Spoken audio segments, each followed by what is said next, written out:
자, 오늘도 여전히 우리의 자리를 함께 빛내준 우리의 자녀들을 위해서 우리 옆에 앞에 뒤에 보시면서 큰 박수 하겠습니다. 우리 격려해 주시기 바랍니다. 네. 사실 우리가 인생을 살아가면서 박수 받을 일이 얼마나 되겠습니까? 뭔가를 잘 해야 박수 받는 또 이 시대인데, 박수 받는 사람은 소수에 불과한데 이렇게 하나님 앞에 예배하는 것만으로도 저는 박수 받을 일이라고 생각하고, 우리 아이들을 통해서 정말 멋진 미래가 열려질 줄로 믿습니다. 할렐루야. 자, 이제 오늘은 목요일이니까 금요일, 토요일 이틀 남았습니다. 조금만 더 힘을 내보시고 하나님께서 6일 다 마칠 때 정말 여러분 마음 가운데 터질 듯한 정말 감동과 은혜를 허락하실 줄로 믿습니다. 자, 오늘 이 시간에 하나님께서 우리에게 주시는 말씀을 함께 나누겠습니다. 다니엘서 5장, 다니엘 5장 25절 말씀입니다.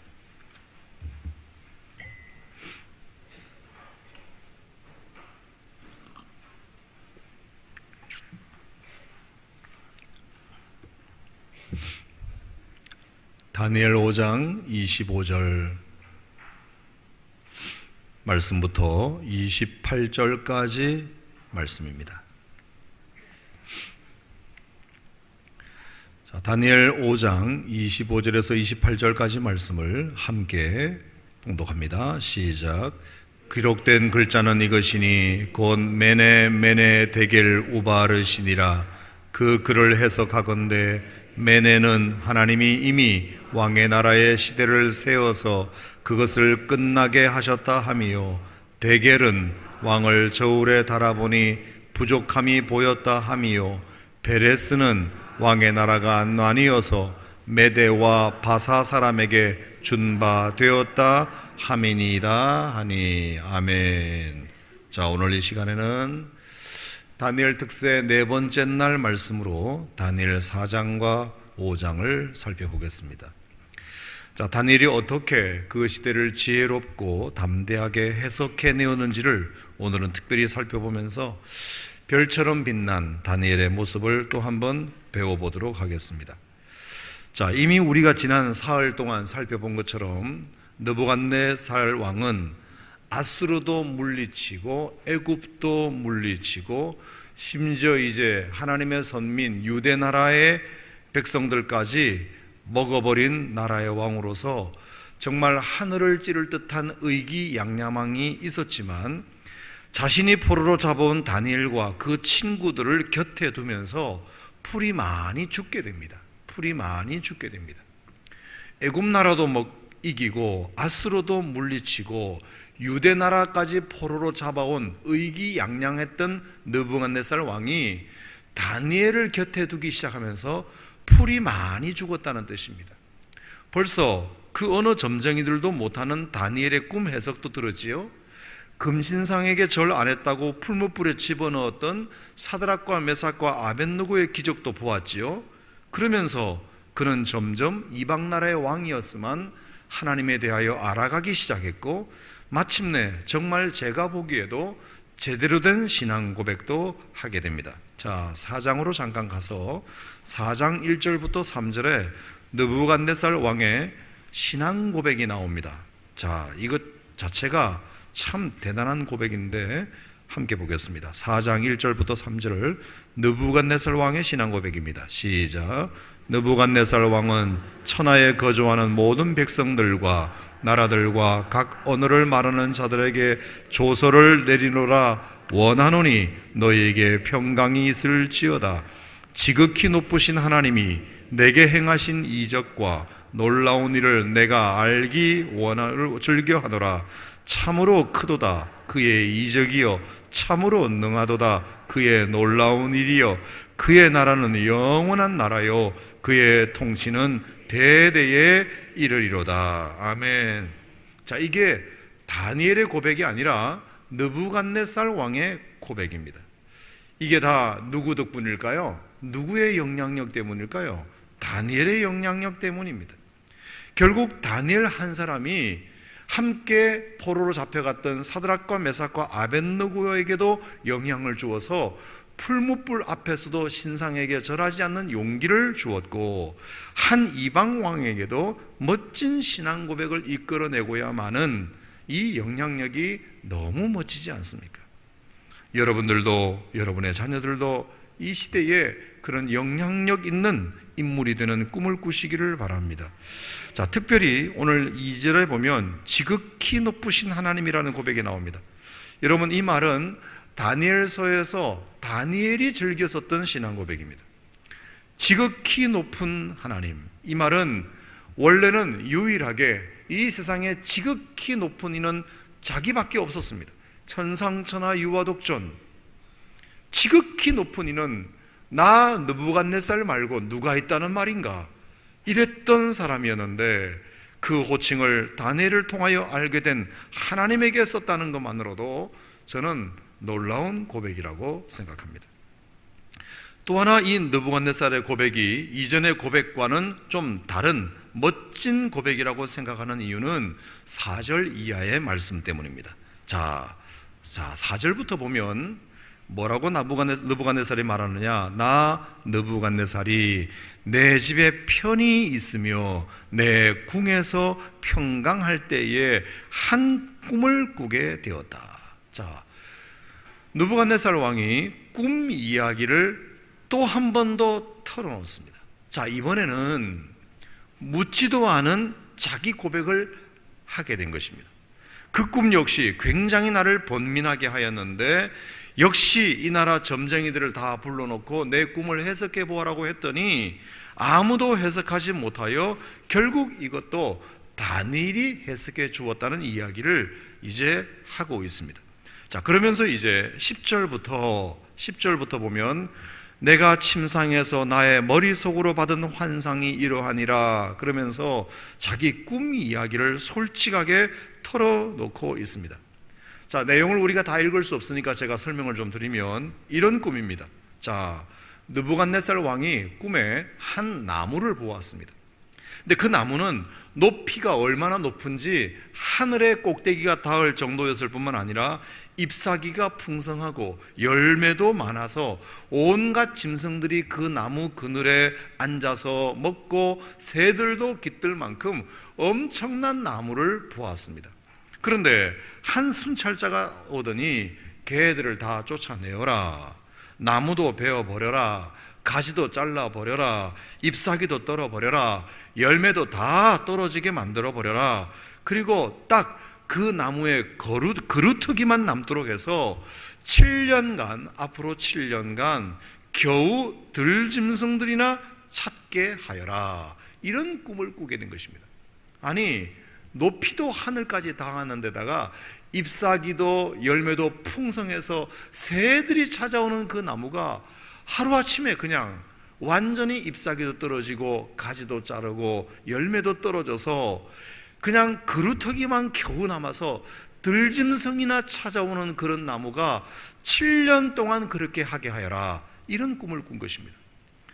너무 궁금해가지고 이번에도 다니엘에게 도대체 이 꿈이 무슨 뜻이냐라고 묻게 되었는데, 다니엘이 어떻게 해석해 주었느냐 하면, 왕이시여, 그 울창한 나무는 권세가 땅끝까지 닿아 있는 왕을 가리키는 말입니다. 그런데 한 순찰자가 나타나가지고 그루터기만 남겨놓고 다 베버려라 하신 것은 왕이 어느 날 왕위에서 쫓겨나가지고 7년 동안 짐승들과 함께 먹고 자면서 겨우 목숨만 살려둔 채 바닥까지 내려앉는 경험을 하시게 될 거라는 예언입니다. 그 얘기를 들었던 느부갓네살 왕이 설마 나한테 이런 일이 있으려고, 나는 지금 이렇게 강하고 큰 나라의 왕인데 설마 그런 일이 나에게 있다는 말인가? 그런데 정확하게 1년 뒤에 다니엘의 예언대로 내가 그런 꼴을 당했노라고 생각하는 거예요.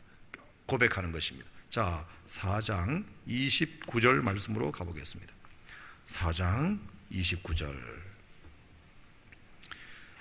자, 28절부터 한번 볼까요? 시작. 이 모든 일이 다 나 느부갓네살 왕에게 임하였느니라. 12달이 지난 후에 내가 바벨론 왕궁 지붕에서 거닐새 나 왕이 말하여 이르되 이 큰 바벨론은 내가 능력과 권세로 건설하여 나의 도성으로 삼고 이것으로 내 위엄의 영광을 나타낸 것이 아니냐 하였더니 31절 이 말이 아직도 왕의 입에 있을 때에 자, 이 말이 아직도 내 왕의 입에 있을 때에 이 말은 뭘까요? 이 말이 내 입에서 떨어지기도 전에 어떤 일이 났다는 건가요? 하늘에서 소리가 내려 이르되 느부갓네살 왕아 내가 말하노니 나라의 왕위가 너에게서 떠났느니라. 그러면서 32절 시작. 네가 사람에게서 쫓겨나서 들짐승과 함께 살면서 소처럼 풀을 먹을 것이요 이와 같이 7대를 지내서 지극히 높으신 이가 사람의 나라를 다스리시며 자기의 뜻대로 그것을 누구에게 주시든지 주시는 줄을 알기까지 이르리라 하더라. 33절 시작. 바로 그때에 이 일이 나 느부갓네살에게 응함으로 내가 사람에게 쫓겨나서 소처럼 풀을 먹으며 몸이 하늘 이슬에 젖고 머리털이 독수리 털과 같이 자랐고 손톱은 새 발톱과 같이 되고 말았더라. 한 나라의 왕이 잎사귀 무성하고 열매가 풍성했던 천하의 바벨론의 왕이 어느 날 갑자기 왕위에서 떨어지더니 그 모양새가 완전히 짐승같이 되어가지고 33절에 뭐라고 되어 있죠? 소처럼 풀을 먹고 몸이 하늘 이슬에 젖고 머리털이 독수리 털처럼 되고 손톱은 새 발톱처럼 되었다. 완전히 왕위의 위엄은 온데간데 없었을 뿐만 아니라 어떻게 인간 같지도 않은 마치 반 사람 반 짐승처럼 그렇게 7년 동안 살게 되었다는 뜻입니다. 여러분, 이것은 왕으로서 고백하는데 자랑스러운 고백이 아니고 부끄러운 고백이죠. 부끄러운 고백이에요. 누가 물어도 나는 그런 일 없었어, 너 절대 어디 가서 그런 소리 하지 마, 부끄러워서 남이 누가 그렇게 얘기한다고 해도 입을 막을 일입니다. 왕 체면에 7년 동안 어디 정글에서 짐승처럼 살았다는 것을 왕이 어떻게 자기 입으로 고백할 수 있겠습니까?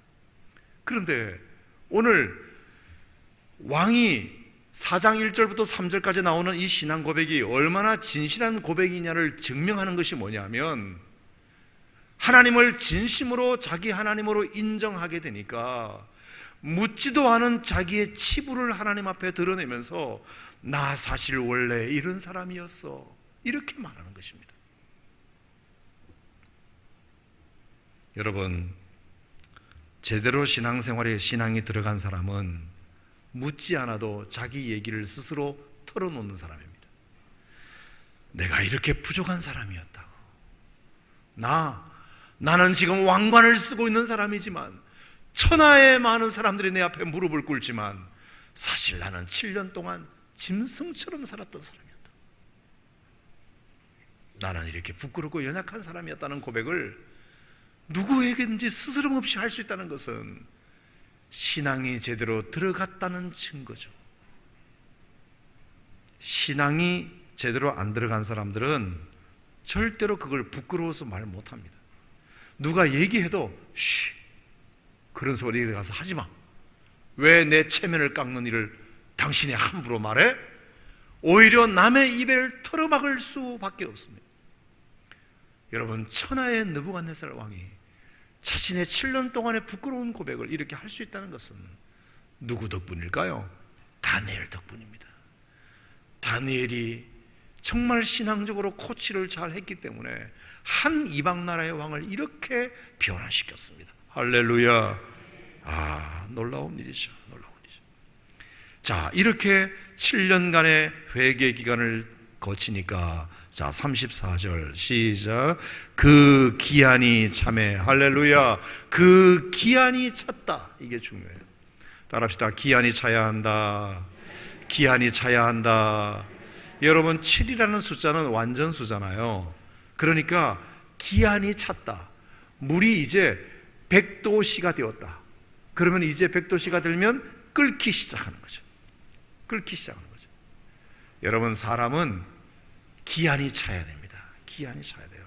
절대로 기한이 차기 전까지는 아무런 일이 일어나지 않습니다. 90도가 되어도 99도가 되어도 물은 끓지 않습니다. 임계치라는 것이 있습니다. 임계치. 거기까지 가야 할 자기 나름의 하나님이 정해놓으신 선이 있습니다. 거기까지는 아무런 일이 일어나지 않습니다. 우리 인생에. 학생들의 공부도 마찬가지입니다.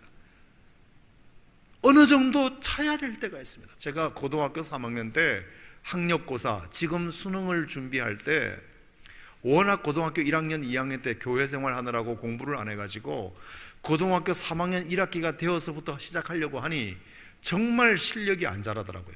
매달 모의고사를 치는데 점수가 계속 바닥을 치는 거예요.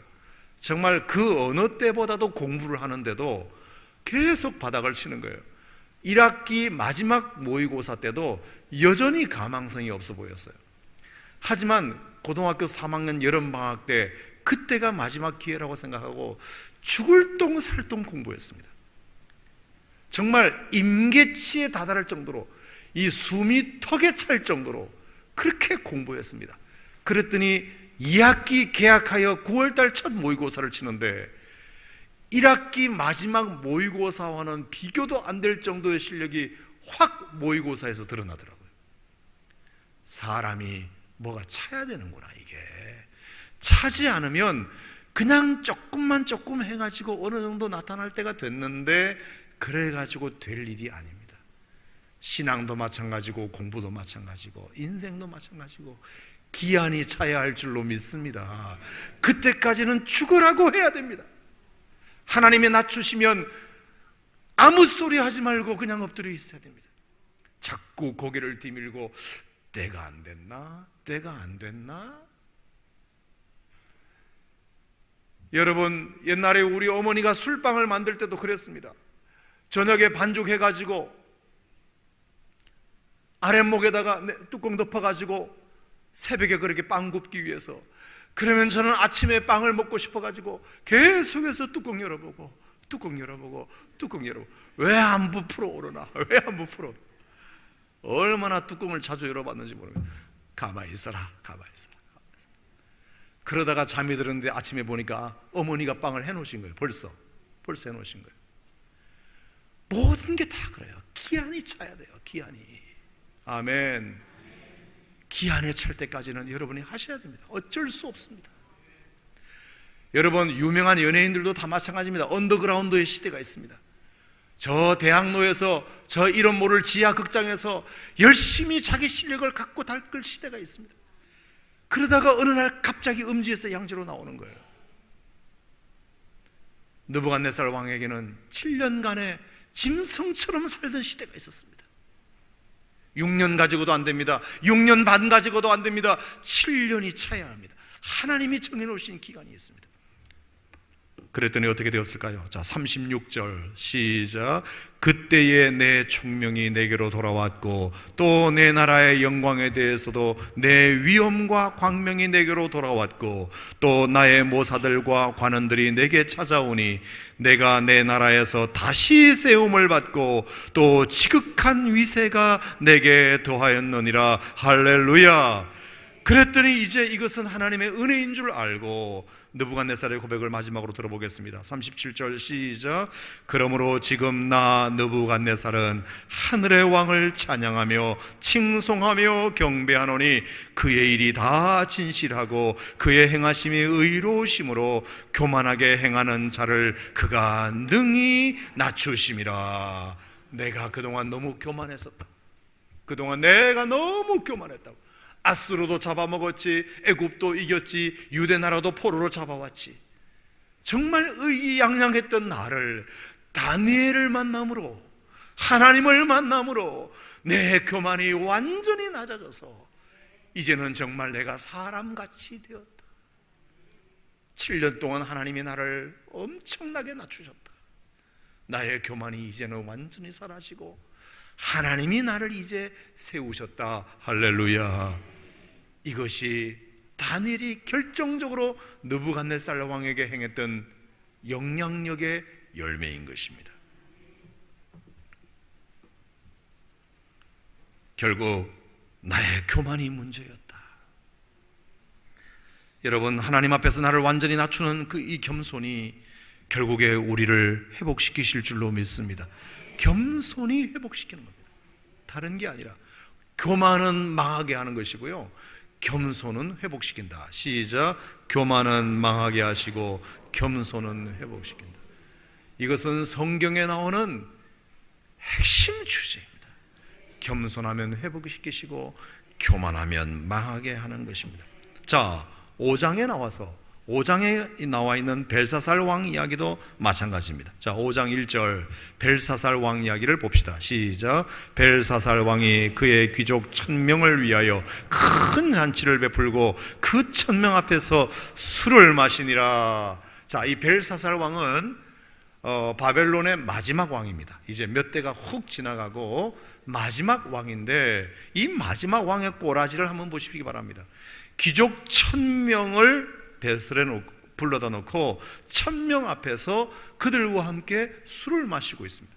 벌써 벨사살은 보지 않아도 얘도 틀려먹었구나 하는 생각이 드시죠? 한 나라의 왕이 귀족 1000명을 불러놓고 술을 마시고 있습니다. 특별히 여러분, 이 벨사살 왕은 바벨론 역사에 보면 왕의 이름에 등장하지 않는 사람입니다. 성경에만 왕이 나오고요, 원래 마지막 왕은 나보니두스라는 왕이었습니다. 나보니두스가 바벨론의 마지막 왕으로 바벨론 역사에 나오는데, 역사에 나오지도 않는 벨사살은 성경에만 나옵니다. 왜 그러냐? 나보니두스의 아들이 벨사살인데, 나보니두스는 나라의 세력을 확장시키기 위해서 매일같이 허다하게 전쟁을 치르느라고 전방에 나가 있습니다.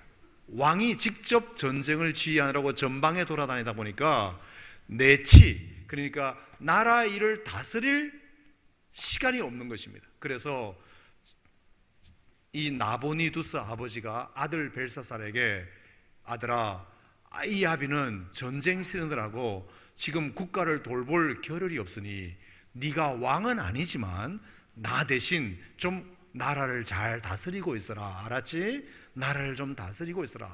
그러니까 백성들 입장에서는 공식적으로는 나보니두스가 마지막 왕이었지만 실질적으로는 누구가 왕이었느냐면 벨사살이 왕이었던 것입니다. 그래서 역사에는 나보니두스가 마지막 왕으로 기록되어 있는데 성경에 실제적으로는 벨사살이 마지막 왕으로 기록되어 있습니다. 그러니까 역사와 성경이 전혀 모순되지 않습니다. 자, 그러니까 그럼 벨사살은 어떻게 해야 되나요? 아버지가 바깥에서 전쟁을 치르고 있으면 아들놈이라도 제대로 좀 내치를 잘해서 국가를 안정시켜야 될 터인데, 이 아들놈은 뭘 하고 있느냐? 매일같이 1000명을 모아놓고 술을 마시고 있는 것입니다. 뿐만 아니라 벨사살은 술을 마실 때에 이렇게 말합니다. 2절 명하여 그의 부친 느부갓네살이 예루살렘 성전에서 탈취하여 온 금, 은 그릇을 가져오라 명하였더니 이는 왕과 귀족들과 왕후들과 후궁들이 다 그것으로 마시려 함이었더라. 예루살렘 성전을 공격해가지고 성전에 있는 모든 성물들, 하나님 앞에 예배드리고 제사 드릴 때 썼던 모든 기물들을 다 가져와서 그것을 술잔으로 사용하고 있습니다. 아주 망하려고 작정을 한 사람입니다.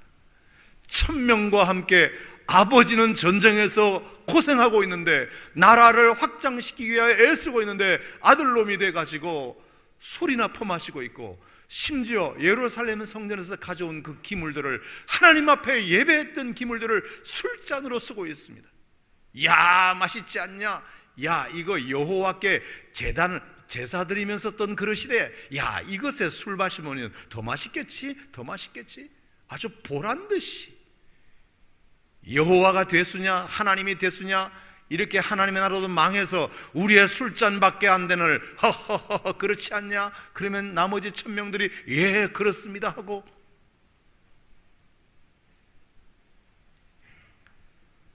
여러분 특별히 이렇게 1000명이 술 파티를 매일 벌이면 틀림없이 2차 3차는 어디로 이어질까요? 어디로 이어질까요? 여기 보면 2절 끝에 후궁들이라는 말이 나옵니다. 후궁들. 결국은 하는 짓이 뻔합니다. 밤새 술 마시고 성적으로 타락하고 이런 일을 반복하는 거죠. 그 다음에 4절, 그들이 술을 마시고는 금, 은, 구리, 쇠, 나무, 돌로 만든 신들을 뭐하니라? 찬양하니라. 우상숭배죠. 우상숭배. 아주 망할 징조는 다 갖추고 있습니다. 종합 선물 세트로 가지고 있습니다.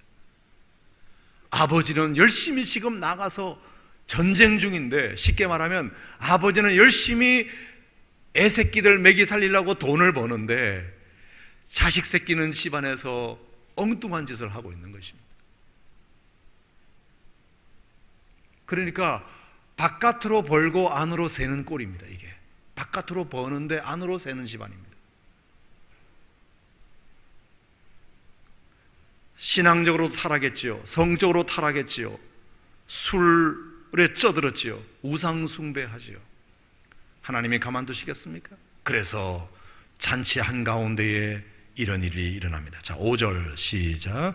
그때에 사람의 손가락들이 나타나서 왕궁 촛대 맞은편 석회벽에 글자를 쓰는데 왕이 그 글자 쓰는 손가락을 본지라. 갑자기, 여러분 그 옛날에 조선시대 드라마 같은 걸 보면 왕은 자리가 따로 있고요, 귀족들이 쫙 앉아서 술잔을 벌이잖아요. 그러면 왕이 있고 그 석회벽이 있었는데 손가락이 나타나가지고 왕이 있는 그곳에 글자를 쓰는 것입니다. 갑자기.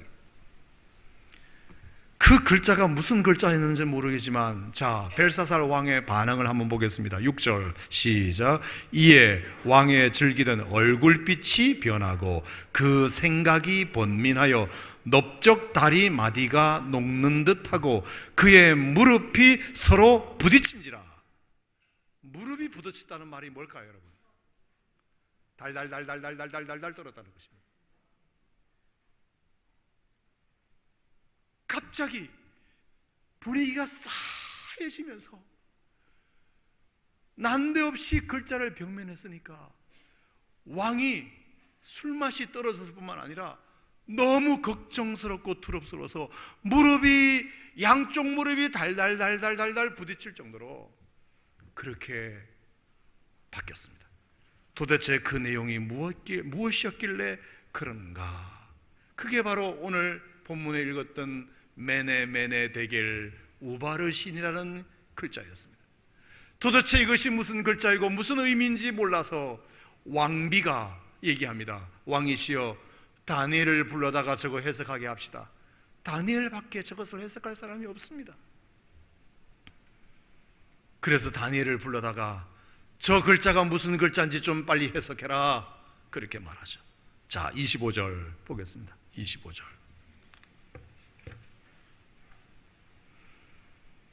기록된 글자는 이것이니 곧 메네 데겔 우바르신이라. 그 글을 해석하자면 메네라는 말은 하나님이 이미 왕의 나라의 시대를 세워보았다.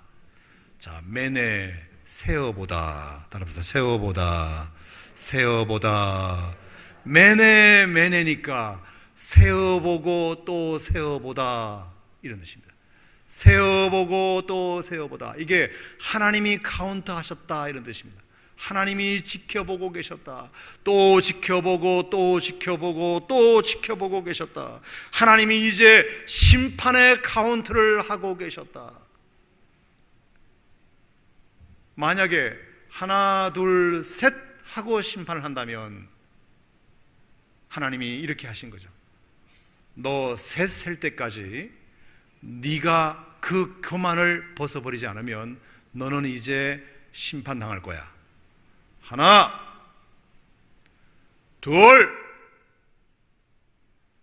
반, 둘 반의 반, 둘 반의 반, 둘 반의 반의 반, 둘 반의 반의 반의 반, 둘 반의 반의 반의 반의 반, 이거예요. 계속 세어보지만 아직 셋은 안 된 거예요.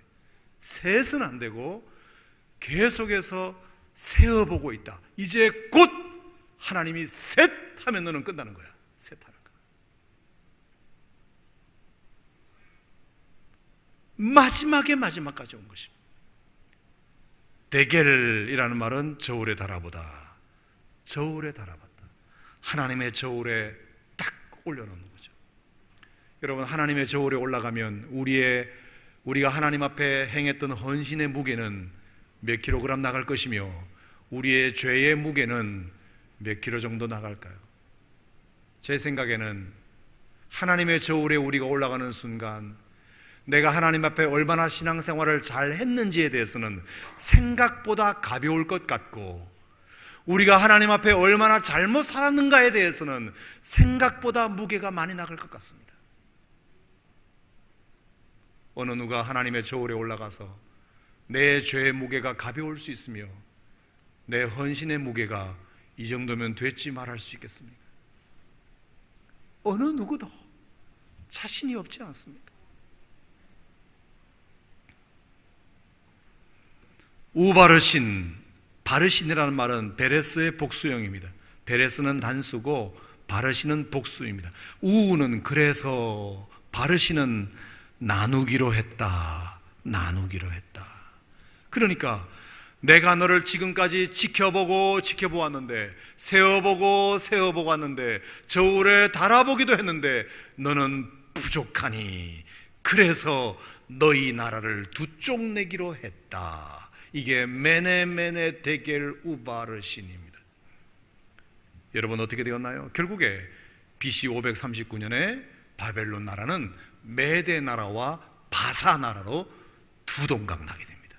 메대 나라와 바사 나라로 두 동강 나게 됩니다. 30절 말씀 다 같이 읽겠습니다. 시작. 그날 밤에 갈대아 왕 벨사살이 죽임을 당하였다. 그날 밤 벨사살은 이제 죽임을 당합니다. 기한이 찼기 때문입니다. 기한이 찼기 때문입니다. 여러분 보세요.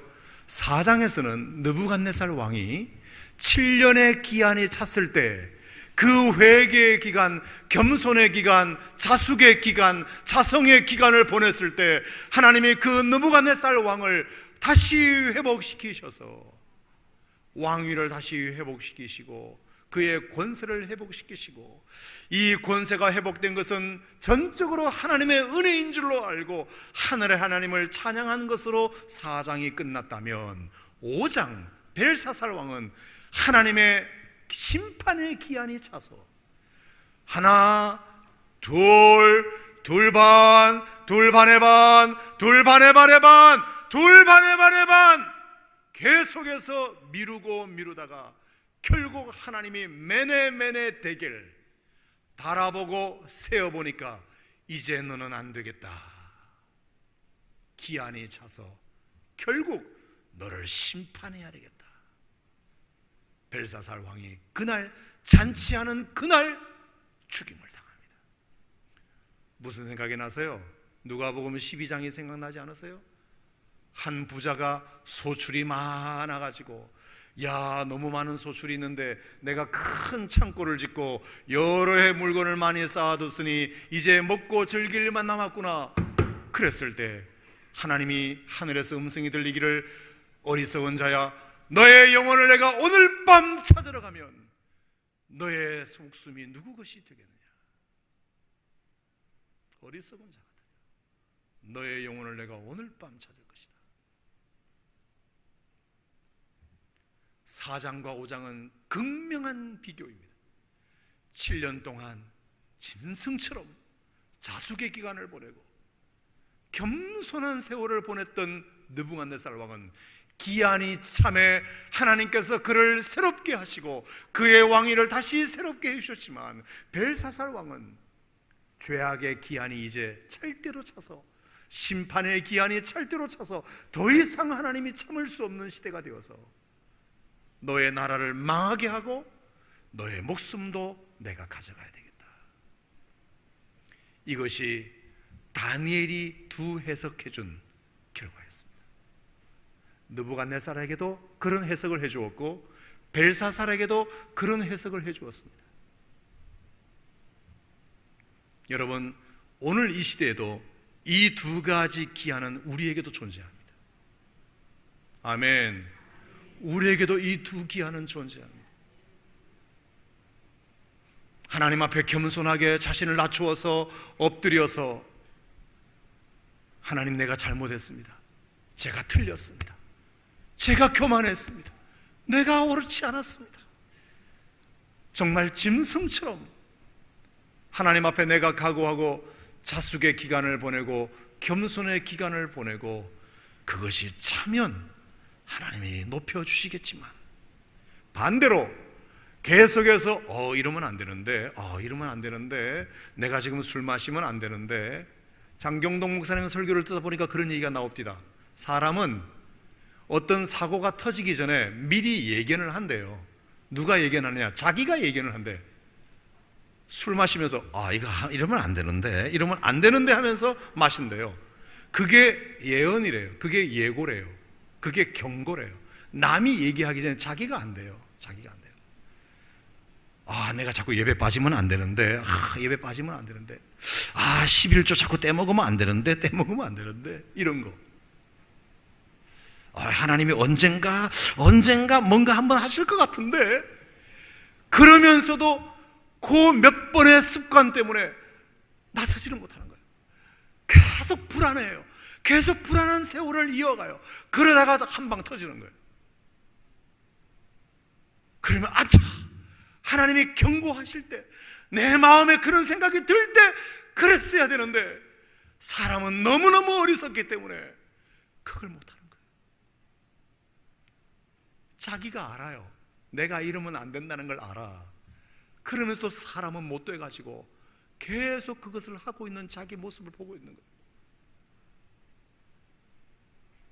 그러다가 터져요. 결국은 터져요.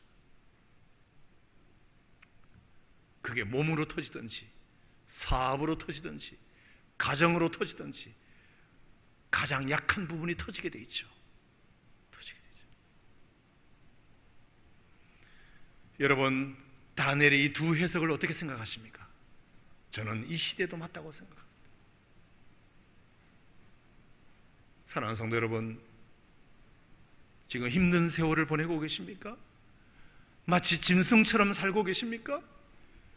내가 옛날에는 안 그랬는데, 나는 왕이었는데, 나는 사람들에게 대접받는 인생이었는데, 내가 언제부터 신앙이 이렇게 인생이 꼬꾸라져 가지고 빌어먹는 신세가 되고 짐승처럼 사는 신세가 되었다. 오호 통제라, 그렇게 말할 것이 아니라, 여러분, 하나님이 그런 기회도 주셨다고 생각하시고 7년의 기한을 채우시기 바랍니다. 누구에게는 7년이 될 수도 있고, 누구에게는 14년이 될 수도 있고, 누구에게는 20년이 될 수도 있습니다. 그건 하나님이 정하신 기한입니다. 채워야 합니다. 채워야 합니다. 어쩔 수 없습니다. 채워야 합니다. 하나님이 그 기한이 찼을 때 여러분들을 회복시키실 줄로 믿습니다. 그때까지는 잠자코 계셔야 됩니다. 두 번째, 내가 잘못 가고 있다면 여러분, 그 기한이 차기 전에 회개하시기 바랍니다.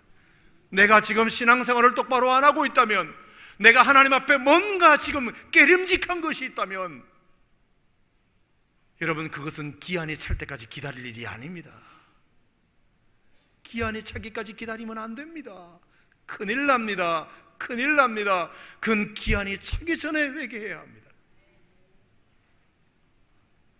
이러면 안 되는데, 이러면 큰일 날 것 같은데, 그러면서도 용기가 없어서 회개하지 못하고 계신 분이 계시다면, 하나님이 작은 경고를 주실 때 회개해야 큰 일이 일어나지 않는다. 오늘 이것이 하나님이 오늘 우리에게 다니엘이 해석해주는 시대 해석이라, 이것을 기억하시고 오늘 시간 하나님 앞에 내가 무엇을 회개할 것인가, 언제까지 참아야 할 것인가, 참지 말아야 할 것인가를 분명히 기억하고 하나님이 낮추셨을 때는 끝까지 참으시고, 뭔가 하나님 앞에 내가 잘못 행하고 있을 때에는 기한이 찰 때까지 기다리지 마시고 지금 이 시간 하나님 앞에 돌아오시기를 주의 이름으로 축원합니다. 다 같이 자리에서 일어나셔서 찬양하겠습니다.